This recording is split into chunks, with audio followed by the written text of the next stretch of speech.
Hello, Star Wars fans, and welcome to the Voice of the Republic podcast special YouTube roundtable, or as Tony likes to call it, square table of last week's Star Wars Rebels Droids in Distress. So tonight with me I have both Andrew Willis Hello. and Megan, Hello there. who of course his secret identity tonight is Jordan. Um, but They'll yes. never know. They'll He's never he, know. he's had the change we've all been waiting for. Because I'm fabulous. So of course last week we roundtabled about Star Wars Spark of Rebellion, and we gave our thoughts on Rebels, what we thought of it, sort of what we'd seen so far. Of course, this week we're moving on to Droids in Distress. And yeah, we've decided to continue with the roundtable theme. So let's see. I'll start with Jordan tonight. What did you think of Droids in Distress? I think it was better than Sparks of the Rebellion. I don't really have any faults. Well, I have one, which is the stormtroopers. It would be nice for them to hit something, but it's not a major problem because I guess they could fix it as they go along. But other than that, I think it was a pretty good episode. I think C3PO and R2D2 did good in that episode, and C3PO had a bit of humour to him as usual, but he had a little bit extra than usual. Yeah, I Which agree was there. good. What did you think, Andrew? Similar to what Jordan said, I thoroughly enjoyed it. I wouldn't say it's better than than the first episode. I think they're both kind of like both quite I rate both of them quite highly. Yeah, Especially with little cameos from C-3PO and R2D2, which we might see again. Yeah, and I hope we do see it again. You never know. We might see him working for Organa. yeah. Organa was definitely an interesting cameo. Well, we saw 4 original trilogy characters in the episode, which it's obviously heavily OT based. Yeah. Well, I mean, we are what, about 5 years, 5 years before A New Hope, 5 or 6, yeah, I think. 5 or 6. So it's not surprising that we see characters like these, because it's not really that far away in a sense. I mean, Yeah. other things that we've had in the past in between was that really old Droids cartoon. Yeah. Don't know if you remember that, and I think that was 10 years before. That something around that, yeah. But yeah, so we're getting closer and closer. Um, but yeah, so it was definitely a good episode. We all agree on that. What did you think of sort of the plot of the episode, and the fact that C3PO was intending to pretend that, I'm the good guy now, and then he pretended he was working for the bad guys, and then at the end of the day he really was the good guy. I find that. Carry on. No. Okay. Thank you. You're a gentleman. I found that really interesting, and I don't think we've really ever seen that with droids before. So it's kind of showing more insight to droids. We usually see them as just sidekicks to humans, slaves, but I think it's showing a little more insight to droids. Yeah, and we definitely saw a feisty Chopper in Yeah. that episode. R2D2 versus Chopper. The battle we all wanted to see. It's like cat versus dog, though. But yeah, and of course Vizago popped up for the second time so far, so that's 2-2 for him. I think he's going to be the Hondo of Rebels. Yeah, I think he's going to be like that, but I really hope they don't sort of incorporate him in most episodes of the season because that will get boring. Yeah, definitely. It's something where he popped up and he buggered off again because Imperial presence was around, so he kind of chickened out. But it's like, oh, get out of there quick. What do you guys think to the little backstory we got on Zeb? It's only small, but Yeah, that was interesting. And I mean, after I had discovered Zeb on Rebels, I sort of did study his background and the background of his species and all that, and it was quite interesting to see that Agent Kalis sort of stepped up and said, "Yes, I was there. I yeah. exterminated your people. I was doing a Doctor Who there. Exterminate." Did you hear that laugh though? That was just awesome. The laugh. Yeah. Although Agent Kalis as a whole is awesome, especially with those chops at the side. Sideburns. Oh, that beard is awesome. I love how the helmet sort of is made to fit. It covers it. Yeah. It's like, don't let them burn, protect them. Yeah,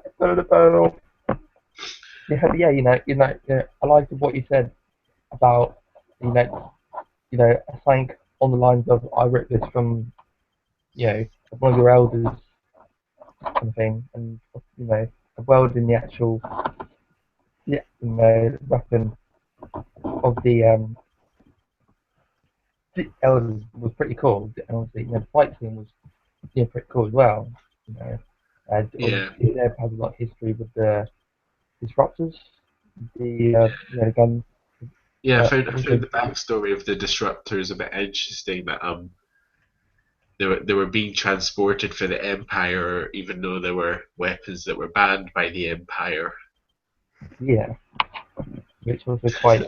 We're the Empire, and we're going to use the old guns we banned. It kind of throws up a bit of you could say like it could be like corruption. Yeah, but then Imperial... again, most of the Empire is corrupt in a sense. Did you hear Did you hear the theory David Gramillion and his crew came up with on Get Your Geek On? What did they come up with? I'll read it. This is what he put. So we came up with a rather interesting theory on the last Get Your Geek On show. This is the live special. The year special, sorry. The entire Droid in Distress episode was set up by Bail Organa to learn more about Kanan's cell. Vizaga wanted the Disruptors. Why? Because he had a high-profile buyer. Who was along for the ride? R2 and 3PO. Why would R2 record everything that happened? Because Bale ordered him to. How could Bale possibly know Kanan would be on this heist? Because Bale was going to buy them from Vizaga to begin with, knowing that Kanan would be hired. Yeah, definitely. And sorry to cut you off a sec, Jordan, but greetings, Tony. Yes, and you guys I didn't know this was happening today. I know, this was, again, it was one of those lovely last minute things I come up with. Yes, I can see that. You guys come up with the last minute things, and I'm sitting here like... Well, did you get all your groceries? Yes, I was in Walmart cashing my radio station check, and that's what I was doing, and it was like, okay. Then I try figuring out when you put question marks, and I'm on my cell phone trying to figure out what you're meaning. So it's like, why are you just giving me question marks? I listened to Friday's show, Tony. It didn't go as bad as I thought. I told you we had it in control. Although I if I'm gonna be brutally honest, I've never heard Kenny talk before. It was a bit weird to hear him talk.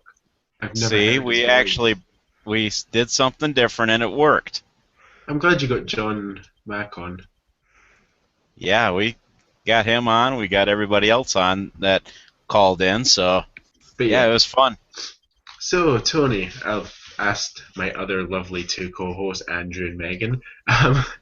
Nice to meet you, Megan. I haven't met you yet. Hello there, Tony. And I see there we got little Jordan playing around, hiding it behind no camera, of course. As always. What are your thoughts on Droids in Distress, Tony?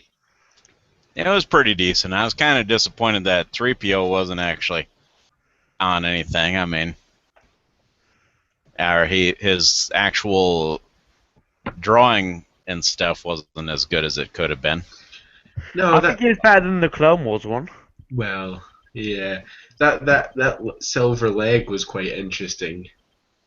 Well, considering that he had the silver leg in Clone Wars and also he had the silver leg in the Rebels, but his circular parts were here and didn't have much detail to them. Yeah. I mean, it was like, what? That's supposed to be 3PO? It did look a bit smooth. Yeah. Didn't it? And no much A detail. little bit more smooth than what, I mean, not even Episode 4 would be that smooth. Mm, definitely. And when we saw Ezra sort of use the Force, and everyone just sort of stopped and looked, it was like, wow, yes, he is becoming quite a strong Jedi already. I did kind of think it was a little too powerful for him to start off it's with. like, well, then again, I think a lot of us, and I've read this in a few places as well, it's sort of at the beginning we were expecting a master and an apprentice, a sort of Obi-Wan Kenobi Luke connection, but I suppose it's going to be something different. I mean, Ezra could have been training himself and using his abilities, even though he didn't know really what it was. He could have been training himself before he even came across Kanan. I think Kanan is kind of like Return of the Jedi Luke. Yeah. He's not Obi-Wan status quite yet. Well, no, because Obi-Wan's Obi-Wan. So, Tony, did you hear the little theory that David Gramillion had going on that I just read out? I believe he was saying about it and everything, but I wasn't paying. Sometimes I don't pay much attention to that. Okay. Theories are theories. So Andrew and Daniel, what do you think to the theory? I think it makes sense, but it's weird. A wild Organa be buying disruptors to stop the Empire from getting them in their hands, so they can't use them to destroy. I mean, I suppose if they did manage to get them and sort of use them against the Empire, then it would be an upper hand a bit for the rebellion. But then again, in a sense, that's just too easy. They wouldn't sort of just, oh look, we've taken them, and oh look, no, it seems too easy of a task, especially for Star Wars. Or though he wanted to buy them and destroy them, so nobody could use them. That as well. Because he would have been around for Callus and everyone destroying Zeb's species or most of it, and he was very, very, very, very determined to keep his identity secret from Kanan and the crew. Which surely, if Kanan had been around during Revenge of the Sith and all that, Bail Organa was one of the sort of the more thingier figures in politics in Star Wars. So how would have you recognised him? True. But he might not have bumped into him because some Jedi aren't involved with the politics side. No, I know what you mean, but I mean, I suppose then again we're going back to the theory of Well, I guess it's because the writers said so. Then again, we're going back to the theory about how didn't he recognise R2D2 or C3PO sort of thing? I suppose. Yeah. I mean, the way they make it out, the temple is small, but I suppose if you see thousands of droids a day, then you're not going to think, oh yeah, C3PO, I remember him. Yeah, he might have never even been in a room with R2. 3PO wasn't really in the temple, he was Padme's droid. Yeah, there's that as well, yeah. You're not gonna because droids are droids, they're kind of like slaves, you're not gonna remember one if you're dealing with hundreds a day. No. I'll be right back, guys. I just need to get something here set up here. Okay. that the scene when the scene where sort of they were trying to get they had found out what hangar the blasters were in, and they were evacuating them to the ship to take them away. It sort of felt like a bit like a Tatooine Millennium Falcon sort of Yeah, it escape, did to me as well. It's which exactly what I thought of. which is good that they're throwing stuff from Yeah. A New Hope and the old stuff into I, Rebels. I just hope they don't do it too much. No, I mean I suppose at the same time it's a program for all, but it needs to remind us that it's not Yeah. just kids watching that have never possibly watched A New Hope or any of those films. I mean, people like us are watching it, and we know what we've seen, even though some of us may have grown up with the prequels. It's not to say we haven't watched the originals and seen stuff like that, and it just quite cool to see. I think anyone who's grown up with the prequels will have watched the originals anyway, just because Yeah, they was interested in Star Wars generally. I mean, a lot of people mention it to me, and a lot of people sort of not judge me, but say it because of my age. And I mean, a lot of people are like, "Oh, well, you grew up with the prequels because of the age you are," and I'm like, "Well, maybe I grew up in the prequel era, but it doesn't mean that I started off watching the old stuff." Yeah, definitely. Okay. Rebels needs to be a mix of some cameos, maybe some reminders Yeah. to the original, but some new stuff as well. But we have seen a lot of it with all the new characters. Finally No, seen yeah. Kessel, but Kessel's obviously a reference back to the RT, so that's like we finally saw it on screen, which Well, is yeah, something new. Kessel's something that we always hear about and never really So that's get kind of a glimpse of. So yeah, yeah, as you say, it's good to see stuff like that thrown in.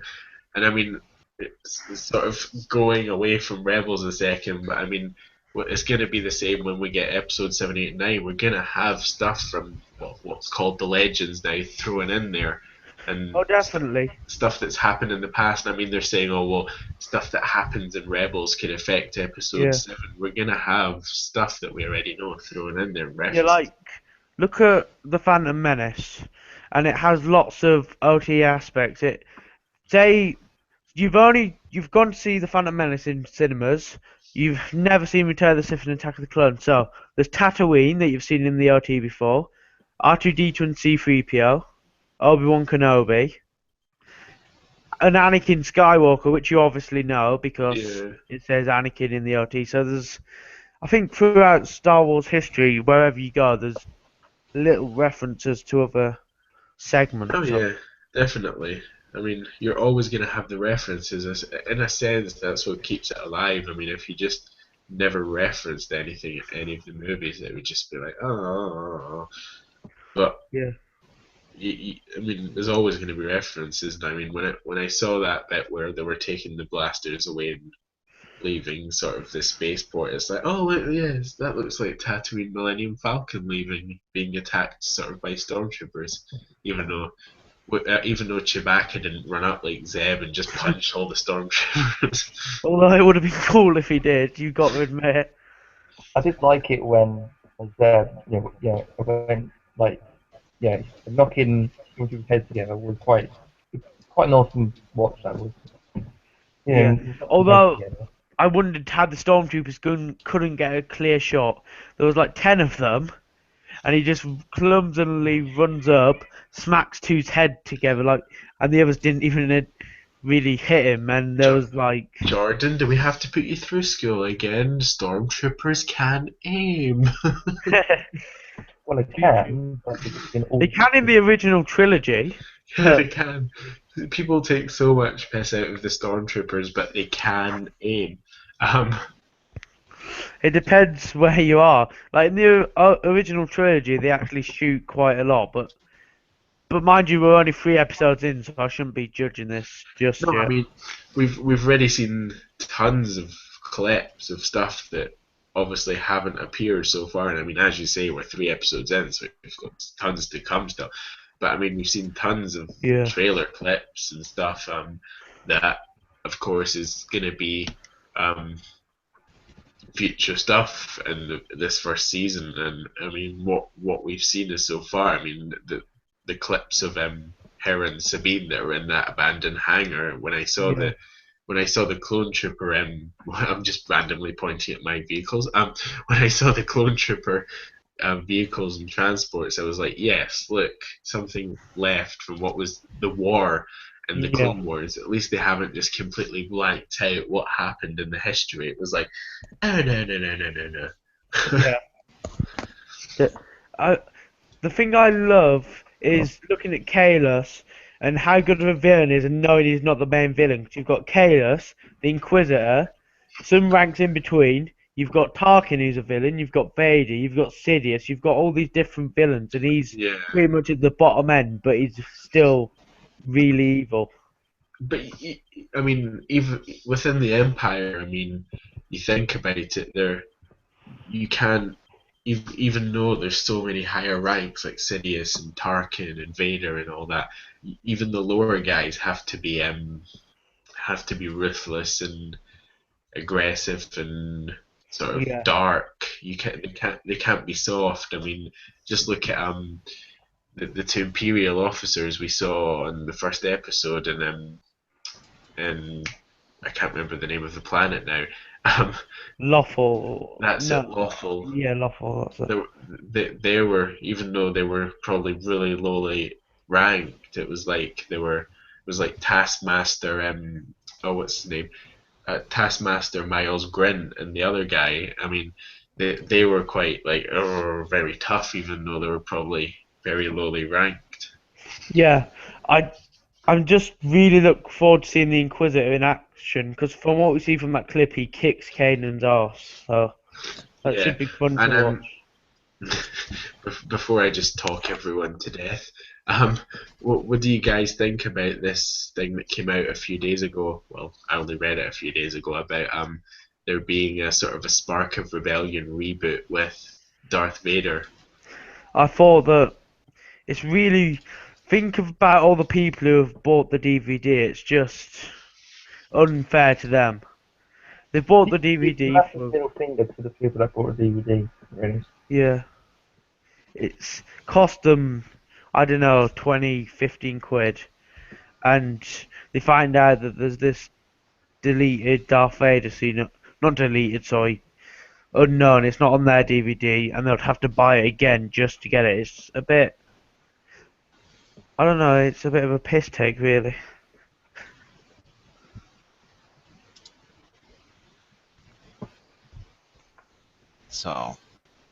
So, Tony, how about your opinion? Have you got one? about what? The question Dan just Sorry.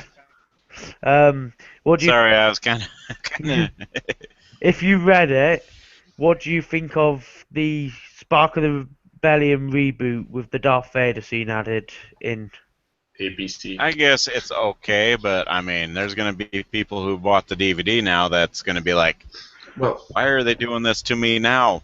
I mean, Yeah, at the end of the day, you're going to have two So- versions of the DVD. I mean, as Jordan, you were saying that people paid 15, 20 quid. Well, I saw on someone's Facebook wall this morning that Tesco are starting to stock Spark of Rebellion, and they're going for a £5. yeah. Now, I'm glad my that. first instinction is I'm running down to Tesco before college tomorrow and searching the DVD aisle. I'm glad they're low, but it's still quite a lot of money just to, read that there's going to be a new scene because obviously you're going to want to see the new scene. It's Well, I mean, important. We don't even know how long it's going to be. That's the funny thing. I mean, it could be a 5 second scene of Darth Vader just looking out of a bridge or something.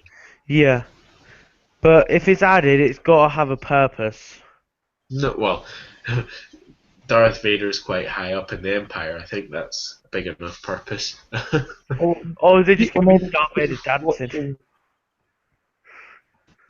Every day in Vader ring. Carry on, Andrew.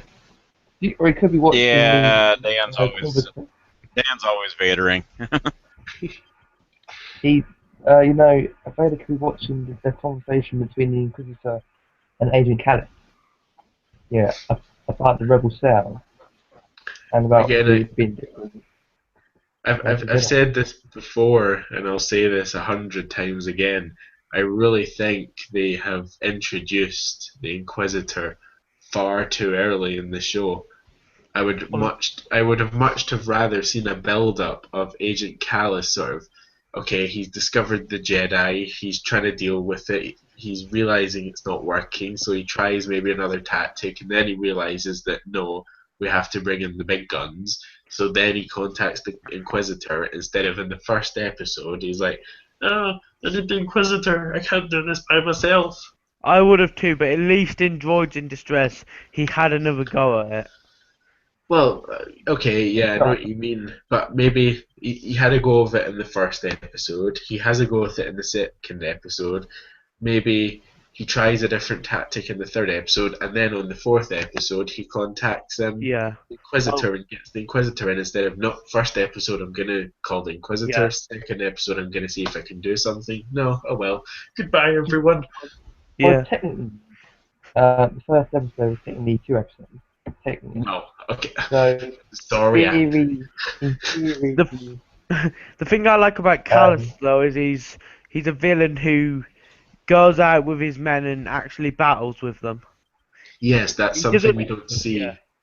You see it with Grievous sometimes. But then I It- suppose the but- difference with Agent Callus is he's an Imperial Security Bureau Yeah. officer, which means that he's practically a military rank instead of Yeah. someone like Tarkin. he's not in actually- hand, more he's in not- hand.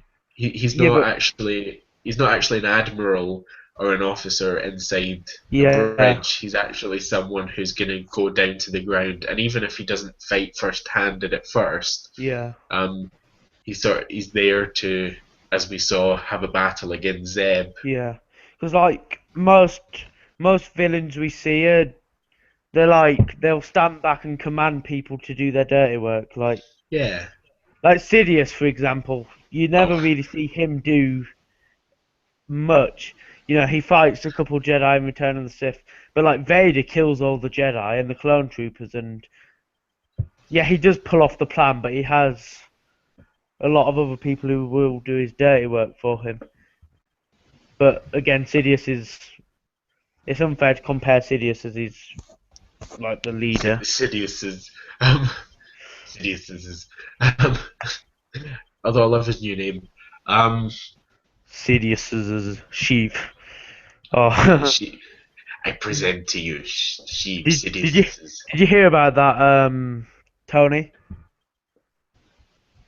That about Sidious's new nickname or first name? Yep, Steve. I say Steve now. Sheev. Steve. No. They sound exactly the same. Tony. They sound exactly the same. So, you know. But what were your guys' ratings? Because Spark of the Rebellion, I think I gave it a 7, didn't I? A Yeah, 7.5. Spark of Rebellion, you gave a 7. I believe Andrew gave it a 7.5. No, I give No, it 8. you gave it a 7.5, Oh, that's right. and Andrew gave it an 8. Tony gave it an 8 as well. I'm going to be fair and give this an 8.2. What's your evaluation, Tony? I'm gonna give it probably around 8 to 8.5, around there. I'm gonna go closer to 8. And what's your Andrew? 8 again. You know what? I'm going to be the really odd one out here, but I'm actually not moving from that 7.5 still. Really? Yeah, I'm sorry. It was a good episode, and I mean I won't say that I didn't enjoy it. I've just not really been hit by that spark, by that spark yet. Well, you know, we need to give him the spark of rebellion. I mean, I suppose maybe. I mean, what we've had so far has been good. I'll admit that, but I think there's just something extra that's to come to kick it off, and we've not really seen yet. I mean, everything so far has been interesting. I mean, the whole Zeb and Kalis battle, and seeing old people that we knew from A New Hope and before, obviously in Revenge of the Sith, and new characters and how everyone's developing. But I mean, there's just something else to get me above that 7.5 that's still to Yeah. come. There's one thing I hope that does not happen. You know they've introduced Callus so soon. Well, I don't want them to introduce Vader and then a couple of episodes later introduce Sidious. I really don't think Vader is gonna be. No, Uh, I don't think it's gonna be a big part. no, But I think they're gonna let Vader step aside and have someone like the Inquisitor and Kalis do their job. Then this is sort of still sort of a mopping up yeah, although in a come sense. season 3/4, I would love to see Vader kill some Jedi. We've heard about it in the books. We've seen it in the comics and Yeah, but this Jedi. is what you need to remember is we're 5 years away from A New Hope. What's been done has mainly been done by now. Yeah, true. But What's still out there are people like Kanan, other Jedi that have survived. They they they're too easy, yeah, too hard to catch. People that have been catched and been killed by Vader's mop-up crew are gone. yeah, true. But I think if Vader gets a main role or a mainish role or an episode's based, it shouldn't be until at least mid-season 3. Yeah, have Yeah. the odd appearance or cameo, but I don't want an episode based on him already. Like, Well, so far we know that we have 2 seasons. have you seen Andrew's banner thing? The Voice of the Republic tea lady. I've seen it. Yeah. 10 out of 10 for that. 10 out of If 10. mine was there, it'd say Butler, but I don't have one. Wait, let me just Well, modify. unfortunately, you're Let not me even just on your mod. camera, so. Because I Let me haven't just got one. You know this, Tony. let me just modify mine before we sort of start to wrap this up. Alright. No, it's not updating. Okay. I feel like we've just been rambling and not let the boss and not letting Tony and Andrew speak. I'm sorry. I'm I never sorry, seen it Tony. off. I'm Well, sorry. unfortunately, here kind of. I just got home a little while ago. I'm focused. I got umpteen hundred things going through my mind right now. I am actually. I did hear from Billy D. Williams today. Here, I haven't sent him his representative an email yet. I was just working on that, and I'm going to try lining up Billy D. Williams Oh, And- for nice. Geek Talk. Nice. And you've I also actually had Dave Fenoy, which I'm playing that interview tonight. Next Wednesday, I'm playing the interview that I had yesterday with Jake Lloyd. It was a very fun interview, of course, and he didn't troll me or flirt with me or anything like that. He told stories. He actually told some stories of what different sets. So you'll have to catch that next look, Wednesday all and this all you afternoon. listeners are lucky. You actually saw me on camera for once. Yes, and as far as him being boss, that's for me. I'm not a big boss, so I'm the big boss, the Geek Talk boss. The question But is, no, I the question is actually will have today too. I also, got it lined up. I am gonna be interviewing Phil Lamar, Bail Organa. Yep, I know. I don't know why you did a forced Tony. joke there. Sorry. Let me I just- don't know why. let I me- don't know let me just help why you, Jordan's over there doing. The question is, will you ever see me? Ever? No, probably not. No, I'm in a cave right now. So, okay. So after we go off air, you guys will have to touch base with me before I have to take off, and we have to get this lined up better. Yes. So So yeah. So that was Droids in Distress special square table, Tony. square table. Yes, I, this is the I square table. square table. Did anyone Hopefully, like Tony Square. anyway? Can we just kick him off the show? I don't think. hopefully we'll do this again next week if everyone can assemble. I'm Well, always assembling. I'm an Avenger. Again, we don't all have to be here. Don't worry, Yeah. it's not the end of the world. So who's the Spider-Man of the group? Would that be Lizzie? Who's not allowed in the Avengers? No, say you're I'm the not allowed to Captain assemble America. with us. Poor Lizzie. I'm But the yes, Captain America, so So Dan could be Iron Man. I'm Donut Man. I could be Thor, and Andrew could Andrew will be Hawkeye. Yeah. No, he He can looks be more Scarlett Johansson. I forgot the name. So Black make Widow. sure Yeah, that's make it. sure to catch us on Friday All night. right. Yeah, you 10, better catch us. 10 p.m. British time, 5 p.m. Eastern, channel1138.com. We'll be And live 4 there. p.m. Central. 4 p.m. Central. Tony had to add that part in. We will be there. Well, that's what I am. I gotta be here. We will be talking about all the news, etc., and maybe some other stuff. And yeah, so don't forget to check us out on Facebook, TVOTR Podcast. You'll know our YouTube if you're listening through this. Just simply hit that subscribe button, and we'll appreciate it. Don't forget our website, the Voice of the Republic podcast.weebly.com. And of course, our Twitter, the Voice of the Republic. So I think that's pretty much everything from Andrew Willis, our tea lady, Jordan, who's disguised as Megan, and Tony Time. Tony Geek Talk. I have Tony time. been Daniel, the Tony boss, time. and this has been the Shut up, Voice of the Meg. Republic podcast. Shut up, Meg. Good night, everyone, and see you all Friday. Bye.